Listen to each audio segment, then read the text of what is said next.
This is a love letter to humanity.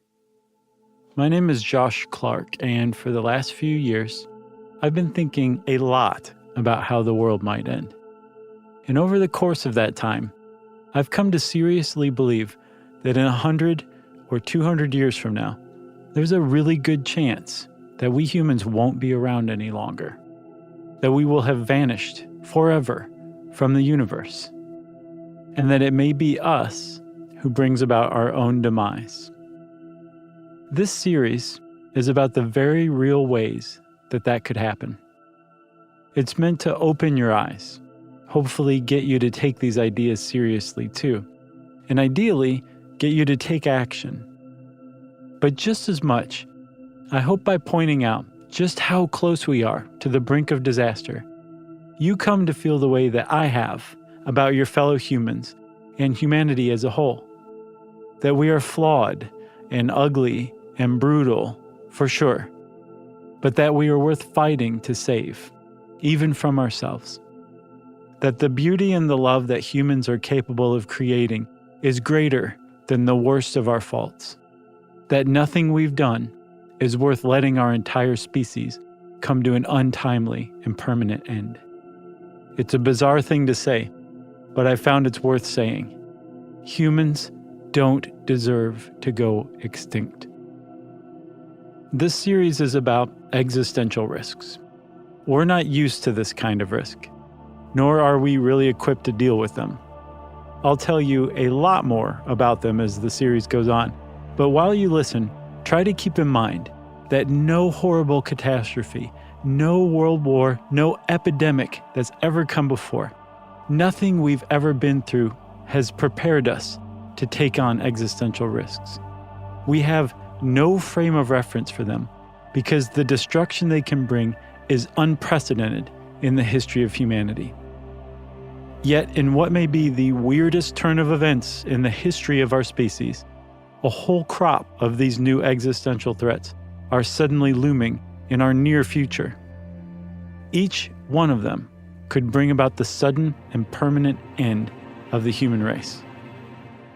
This would be a particularly tragic thing. We humans have only just begun to live. Human civilization has been around for about 10,000 years. Think about what we've accomplished in that relatively short time. Now, think about what it might be like to be a human after civilization's been around for 1,000,000 years, or 1,000,000,000. So not only are the lives of those of us around today on the line, but we have to remember the lives of all the humans to come are as well. And the stakes for us avoiding extinction in the next century might be even higher than that. As we'll see in this episode, we humans may be the only intelligent life in the entire universe. If we die, so too does all the things that make us human. All of the love and compassion, all of the inventiveness and curiosity, all of it perishes with us, not just here on Earth, but in the universe as a whole. It's staggering to think, but the responsibility for our own lives, for the future of the human race, and for intelligent life in the universe appears to suddenly rest solely in the hands of those of us alive today. It would probably be good to know if we're alone or not, just for the sake of knowing what's on the line if we go extinct. So let's start there. As it turns out, you should know an alien by now. So should I. By this point in human history, everyone you and I know should know an alien. We should know them from work, from your kids' school. They should be our neighbors.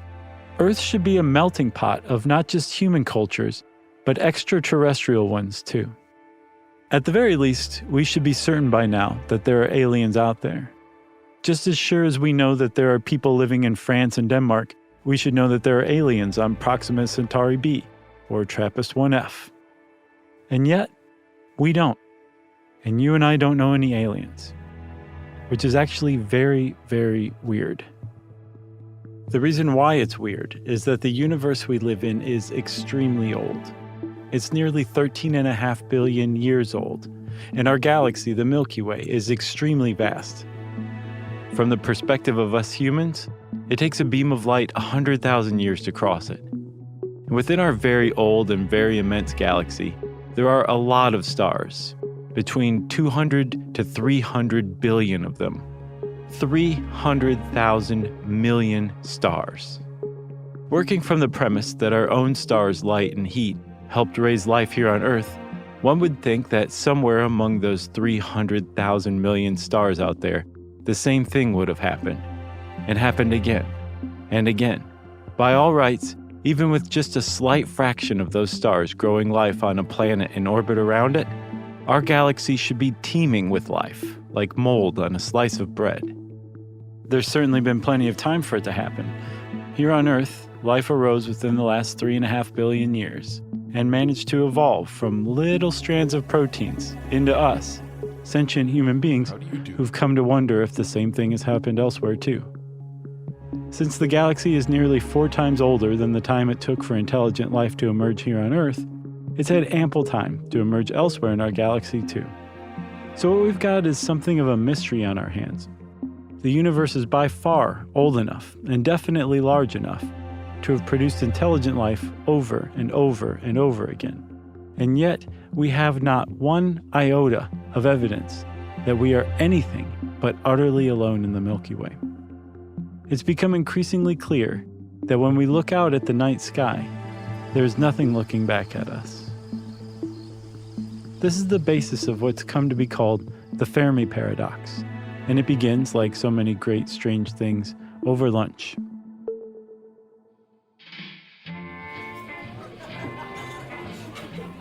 In the summer of 1950, 4 physicists ambled over to the Fuller Lodge, an old 2-story boarding house made of hewn logs with a big hulking stacked stone fireplace that you could practically stand up in.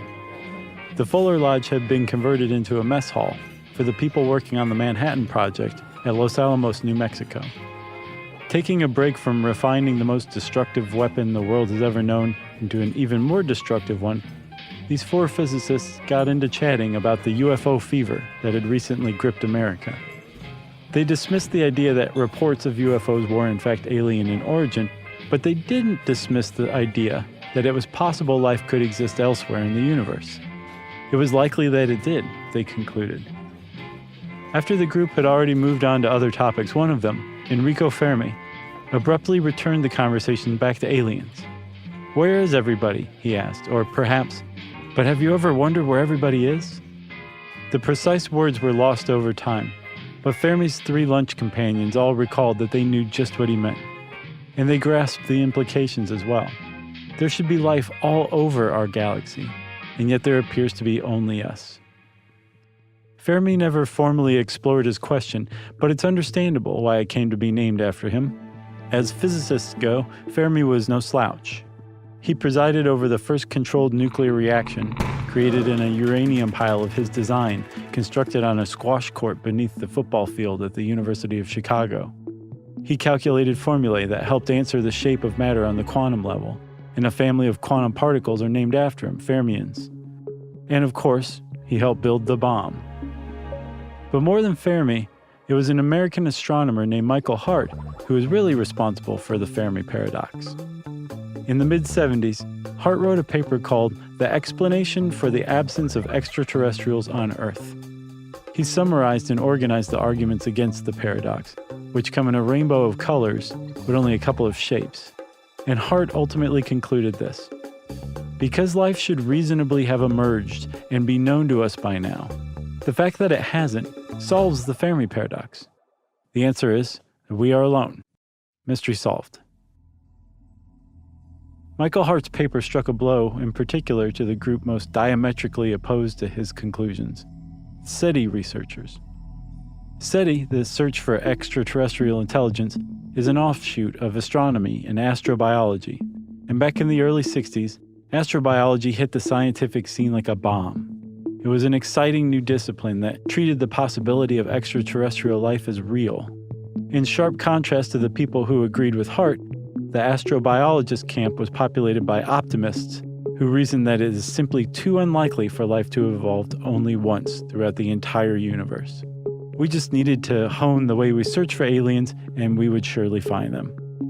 SETI evolved as the intelligence-gathering arm of astrobiology, and set about listening for alien transmissions by aiming radio telescopes at the center of galaxies that seemed likely to host life.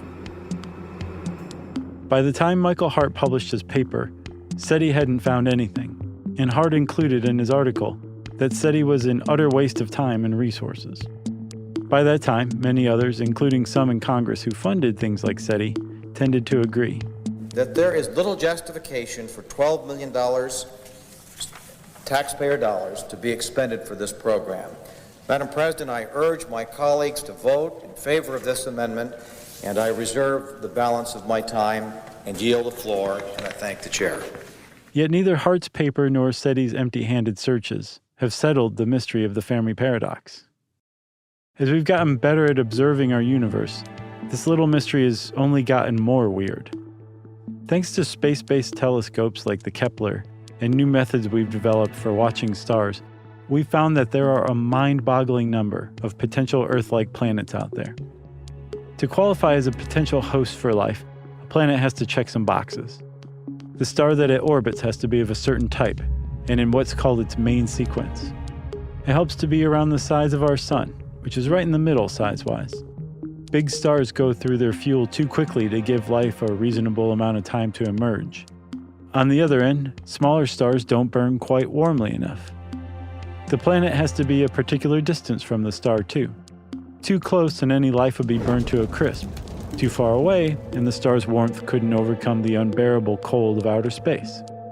Either way, the conditions wouldn't allow for water to form, or an atmosphere, both of which we assume are requirements for life to emerge. The planet needs to be in a spot relative to the sun that's not too hot and not too cold, but just right for life. So it may not come as much of a surprise that some astronomers call this area the Goldilocks zone. Taking all of this into account, there are perhaps tens of billions of potentially habitable planets in the Milky Way alone. And it gets even weirder. Throughout the decades that people have attempted to resolve the Fermi paradox, those attempts have always been focused on our galaxy specifically. The rest of the universe is just too big to allow for the time it would take for another civilization to travel to the Milky Way and make its presence known to us. So by leaving out the other 100 billion galaxies in the universe and their 70 billion trillion stars, the idea that perhaps other life might exist outside our own galaxy was allowed to stay aglow as a faint ember of possibility.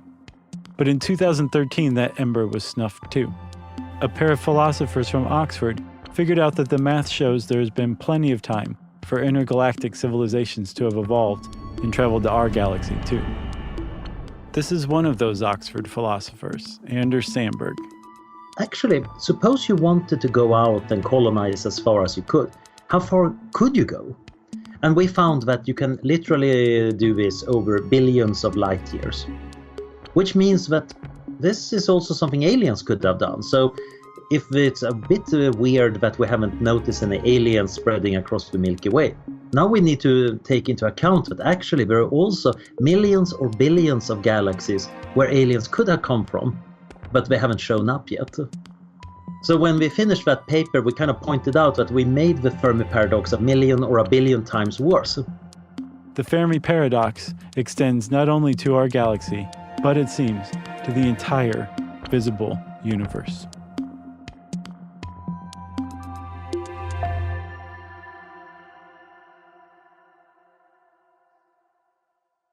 To a lot of people who think about this kind of thing, it's simply too outlandish to believe that we are the only intelligent life in the entire universe. And so, over the years, people have put forth some interesting answers to the Fermi paradox on the basis that there is intelligent life out there, we just don't know it yet. At the most basic level, the arguments consist of the notions that aliens either can't or won't make the trip to see us. Aliens have had plenty of time to colonize the galaxy and even the universe, as we've seen, even considering travel at less than the speed of light. Even travel at 10% the speed of light should allow for the Milky Way to be colonized in 50 million years at the most. But even allowing for plenty of time to make the trip, it's entirely possible that the trips between stars and galaxies is extremely difficult. So difficult, in fact, that no intelligent civilization has ever successfully managed it. although plenty may have tried and lost a lot of their people to the impossibly hazardous trips before finally giving up. Space is far from empty. It's full of tiny particles called cosmic dust, the raw material that planets are made from. There's a dust cycle out in space, where dust is blasted into space by exploding stars. This dust fills space, and even though it consists of extremely tiny particles, it would pose a hazard to any spacecraft traveling at some significant fraction of the speed of light, which again, remember, is something like 650 million miles an hour. Even a tenth of that is still 65 million miles per hour. At these speeds, the spacecraft's kinetic energy is so unimaginably huge that a collision with even some tiny piece of matter would be catastrophic. MIT physicists calculated that impacting even a single grain of cosmic dust would be tantamount to the explosion of something like 2.5 tons of TNT aboard the ship.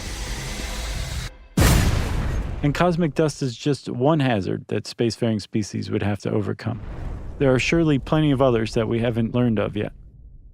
This argument has a flaw to it, though, and I want you to pay attention to it, because it's part of a theme that really all arguments regarding the Fermi paradox share. If the reason aliens haven't colonized the universe is because it's extremely hard to travel between stars and galaxies, that means that it is so hard that not one single intelligent civilization managed to figure out a way around it. Not one out of the potentially millions or billions or even trillions that may have evolved over the life of the universe. This is important because to resolve the Fermi paradox, it would take just one of them to have learned how to survive the trip to colonize the galaxy and show us that we are not alone. And you can argue that it would really only take one single member of one single civilization out of the potentially trillions of them to make it to Earth and make their presence known to us, to have proof that we are not the only intelligent life in the universe. Which makes the Fermi paradox even stranger, or more clearly settled, depending on your view. The other side of that particular coin holds that other civilizations could colonize the galaxy, or even the universe. They just don't want to. There are a lot of theories as to why that might be. Now, it's possible we're anthropomorphizing aliens here. We humans will almost certainly colonize the galaxy if we ever get the chance to. So perhaps we're relying too heavily on the assumption that any life would. This is the senior astronomer at the SETI Institute, Seth Shostak.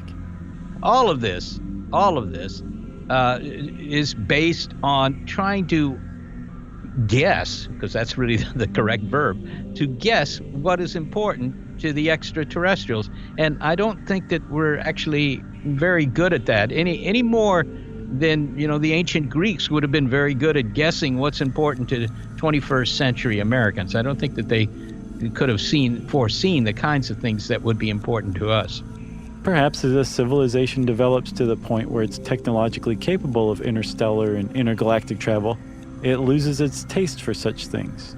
Perhaps the civilization grows philosophical and contemplative, a race of beings who prefer to spend their time thinking about the meaning of life or solving the deepest mysteries of the universe from home.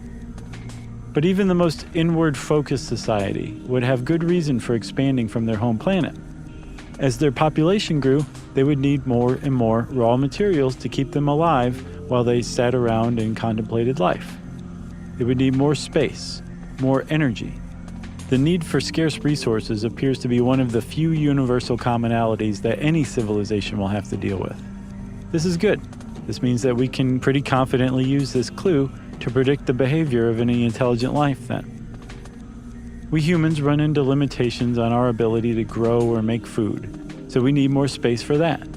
We need space for our bodies as well, since each person needs somewhere around 1.6 to 1.7 meters of physical space to stand up and extend our arms within.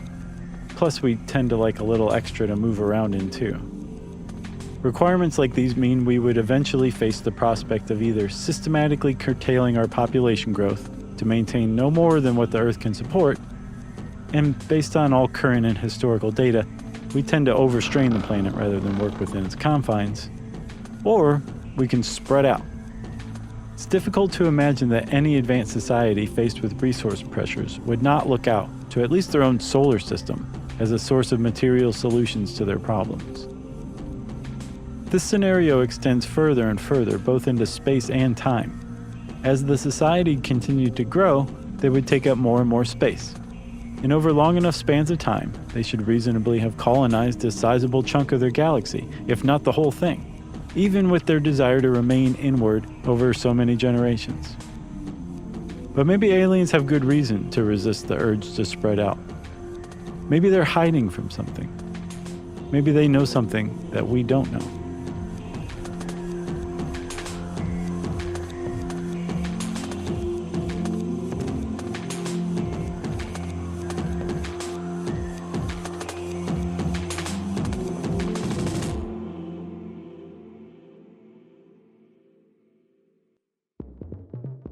One of the long-standing theories about why a civilization with the capability of traveling to other stars would opt not to is the idea that they might be afraid of something.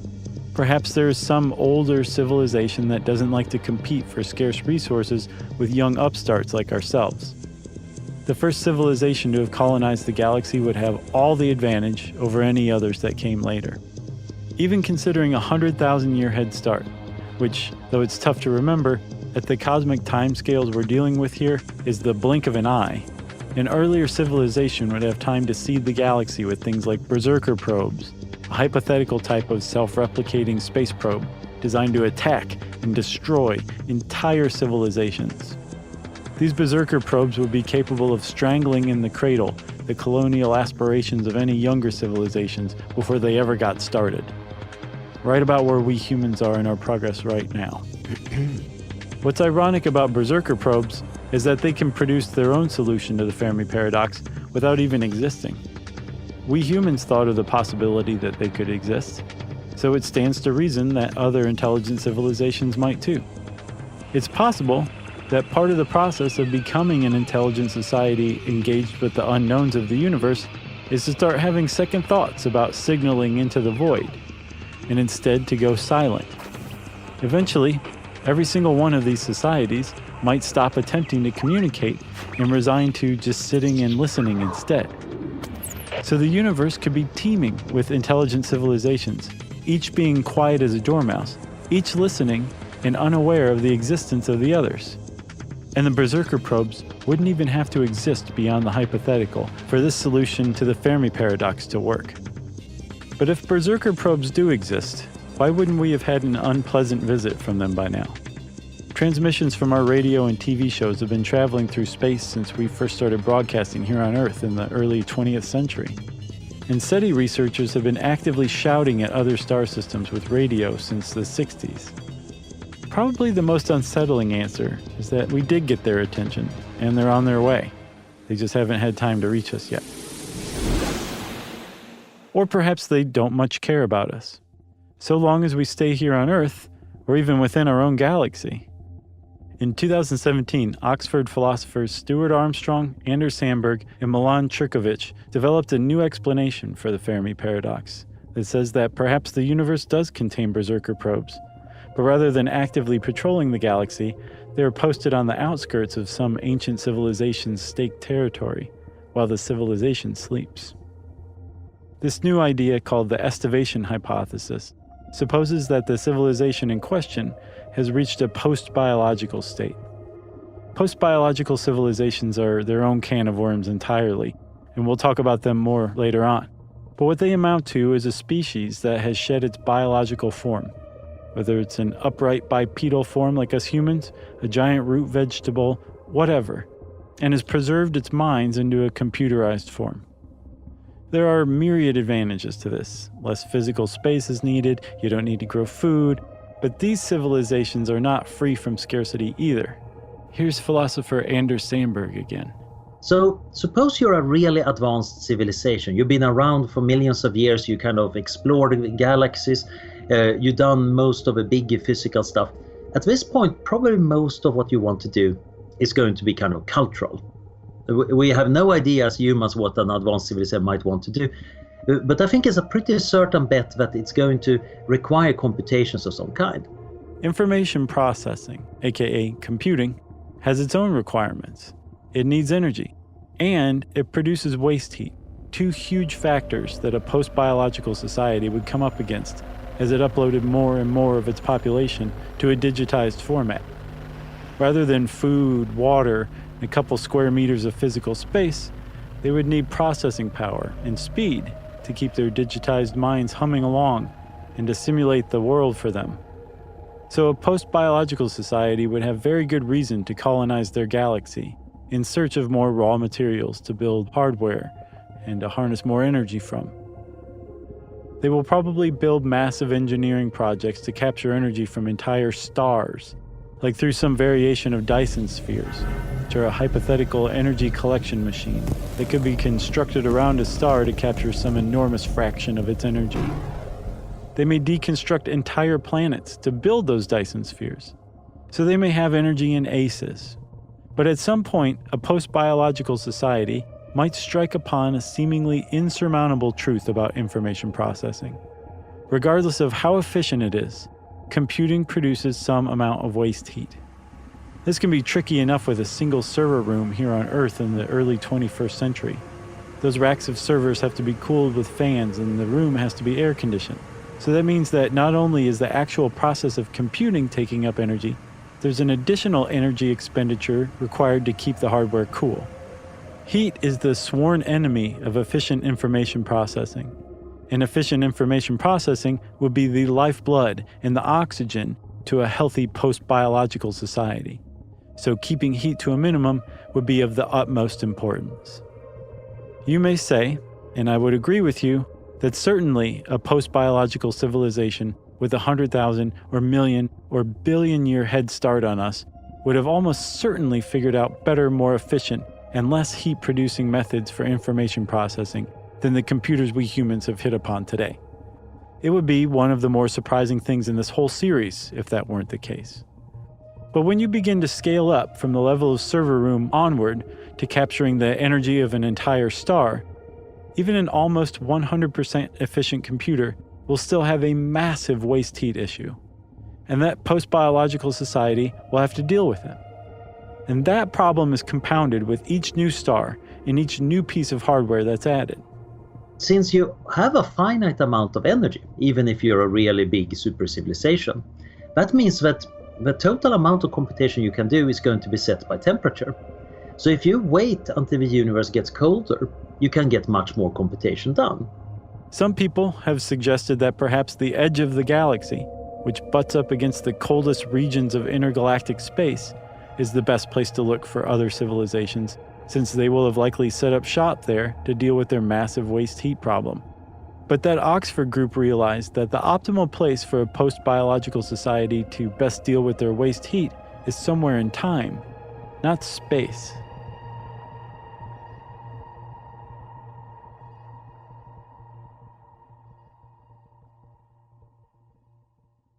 One popular suggestion for the expiration date of the universe comes about 10 billion thousand years from now, via the heat death of the universe. Every bit of energy in the universe was released in the Big Bang some 13.7 billion years ago. And in the 19th century, we humans hit upon the laws of thermodynamics, which had some bad news about that energy. Over time periods, that energy will cease, as the heat differentials that produce it begin to equalize. As every atom in the universe slowly stops moving, the universe will cool. And eventually, the universe will experience the death of heat, and with the cessation of the movement of atoms and the particles that make them up, not life, not computing, nothing will be possible any longer. Long before that expiration date, the universe will still be alive with energy, but much, much colder than it is now. So a particularly clever post-biological society might realize that the energy they have available to them could be captured and stored for use later on when the universe is colder and computing is, by extension, far more efficient. So perhaps they built themselves a galaxy's worth of Dyson spheres to collect and store the energy from their stars while the society went to sleep for 1 billion or so years. Even a peaceful post-biological society would be forced to protect their energy allotment and their hardware while they slept, and so they would almost certainly post some sort of guard, like berserker probes, to watch over them and the civilization they'd arranged and stored for themselves while they slept. Estivation is a kind of hibernation that some animals do when it's hot out. And the estivation hypothesis goes fairly far in answering the Fermi paradox. We haven't been colonized by other civilizations because they're sleeping. So the estivation hypothesis is that advanced civilizations might actually think that it's too sweltering hot right now. It's 3 degrees above absolute zero. So they decide to just estivate until it's cold enough. So in about 1.5 trillion years, it turns out that the universe stops getting colder because of background radiation from the horizon. And at that point, it might be rational for the super civilization to wake up and they kind of feel the nice, crisp autumn air, or in this case, the very cold vacuum of a very far future, and start really running their civilizations. And this might be an explanation why we're not seeing anybody. But it doesn't fully resolve the Fermi paradox either. We should still be able to observe their Dyson spheres or other massive engineering projects. Encircling a star with an energy-capturing device is no small feat. We should be able to sense such a thing, and indeed, a team of Japanese researchers scanned a portion of the sky to look for telltale signs of Dyson spheres, stars that produce a normal amount of heat but are unnaturally dim or even totally dark. They didn't find any. So it doesn't look exactly like the universe is currently full of sleeping elder civilizations. Looking for Dysonian artifacts, these massive engineering projects, is a proposed new branch of SETI. Whether a civilization is active, sleeping, or extinct, the projects they created would likely endure. And if we can find those, we've found our answer to the Fermi paradox. But yet again, we have found nothing of the sort. We haven't uncovered one scrap of evidence the universe has ever been colonized. The Fermi paradox stands stronger than ever. But what if what we're seeing isn't actually the reality of the universe? What if we're being actively manipulated? That somewhere out there, the universe is indeed teeming with life, that there are widespread engineering projects that litter the galaxies. We just can't see any of it because we're being prevented from seeing things as they really are. This is the basis of a family of answers to the Fermi paradox called the zoo hypothesis. Thought up in 1973 by MIT astronomer John Ball, it supposes that we humans are being kept without our knowledge in some sort of cosmic zoo and being observed, maybe even studied, without our awareness.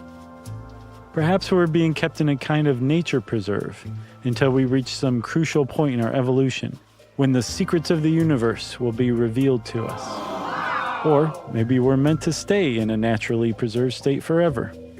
Maybe the rest of the universe has been paved over with Dyson spheres, every other available planet stripped and deconstructed for materials, and out of a sense of intergalactic nostalgia, our planet and the life on it, including us, has been selected to be kept in a pristine state. The zoo hypothesis has some holes in it too, mostly the same as any other solution to the Fermi paradox. It would take only one member of one civilization to shatter it. The zoo hypothesis presumes some sort of Star Trek-like prime directive to leave us alone, and it would have to be firmly upheld by all other civilizations in this galactic club, keeping us in the dark for as long as humans have been around. There are no options. The prime directive is not a matter of degrees. It is an absolute. One would think. Some people object to this dismissal of the zoo hypothesis. They point to things like UFO sightings and historical documentation of inexplicable phenomena, like the 1561 Cathedral of Light over Nuremberg, Germany. All of this is evidence of past non-compliance with this prohibition on contact with us humans. It's also possible that Earth was visited in human prehistory as well, and that there's just no surviving evidence of it. Or maybe we have received messages and just don't know it yet. Perhaps they are encoded in our DNA, waiting for us to find them and make sense of it. There is something very disconcerting about the zoo hypothesis. The idea that knowledge we would very much like to have is being kept from us without our say in the matter, through ways we may never hope to overcome on our own. But, I don't know, is that better or worse than the alternative? Is the idea that we are being manipulated by a galactic club of civilizations better or worse than the idea that there are no other civilizations at all? There is a very reasonable alternative explanation to the Fermi paradox. one that requires us to make the fewest leaps of faith to reach it, that we are utterly and entirely alone in the universe. This is Oxford philosopher Toby Ord. There are about 200 billion stars in our galaxy, the Milky Way. So if the chance of life or intelligent life evolving around any one of those stars was even 1 in a billion, you'd expect there to be about 200 stars in our galaxy that have evolved intelligent life. And yet when we look around, we see no signs of this. And we also don't see any signs of it in other galaxies that we've looked at. Some people think that this is a paradoxical result, but I think it's actually much more likely that it's just that there aren't any. As Michael Hart puts it in his 1975 paper, our universe is too big and too old for it not to be teeming with life by now. That we've not seen evidence of other civilizations suggests that they do not exist. But that's not to say they never did. Perhaps we don't see other intelligent civilizations because none of them have survived.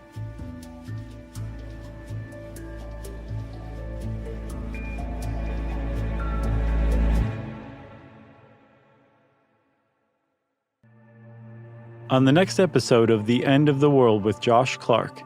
The great filter is whatever is in the way. Whatever makes it hard for any one piece of ordinary dead matter to produce expanding, lasting life. If we are alone in the universe, then perhaps there's something that's killed off every other civilization before it could spread from its home planet. And if that's true, can we expect the same in our future?